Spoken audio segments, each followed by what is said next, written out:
Welcome to I'm Your Target Demographic, and welcome to our series Names in Games, where we look at some of the biggest people in games and how they got to be where they are now, and what they're known for. If there were celebrities in the arena of video games, it would be these folks. Those celebrities aren't always well liked, which is why we're covering the divisive career of Peter Molyneux.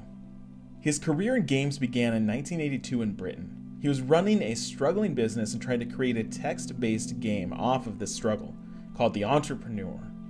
Only 2 copies sold, but he was already confident that he was going to succeed, wholeheartedly believing that this game would take the world by storm.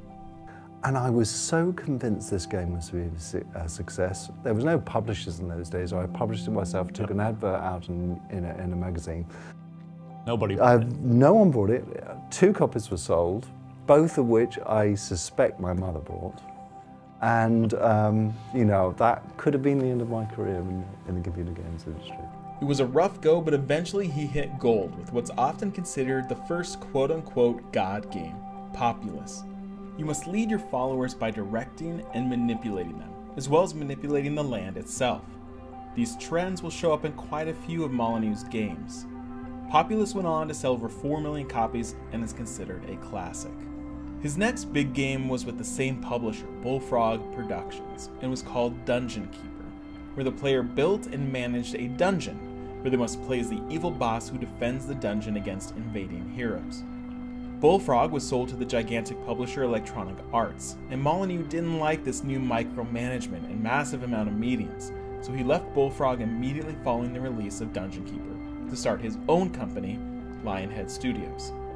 It's through Lionhead Studios that he released the next 2 big franchises that he's known for. Firstly, they released another God game, Black and White, which brings back the notion of being a deity trying to sway and manipulate their followers through shaping the land and performing miracles and godly feats. The catch here that people really gravitated towards was that you had a giant creature to control as well, an embodiment of your power.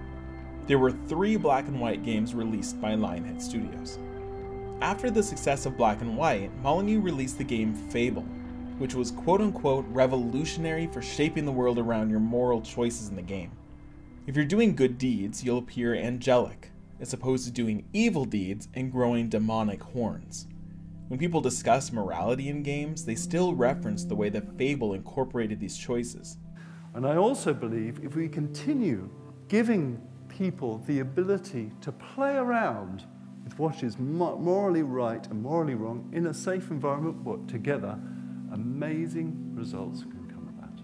Lionhead was bought by Microsoft after this, though it was closed by Microsoft in 2016. During this time, people started to become a little jaded by Molyneux, as he's now repeatedly promised or teased massive revolutions that didn't quite pan out in the final product. His confidence surpassed his ability to actually pull off some of these ideas. He left Lionhead before it closed to create games through a company called 22 Cans. His work there has been much more experimental, but ultimately more disappointing. 22 Cans started with an experiment called Curiosity, with the tagline, "What's inside the cube?" It was a mobile game that featured a gigantic cube, and as you clicked on it, pieces of the cube would disappear. You could purchase upgrades that allowed you to destroy the cube quicker. There was going to be a winner, the person who clicked the very last block of the cube, who would discover what was inside. What's inside?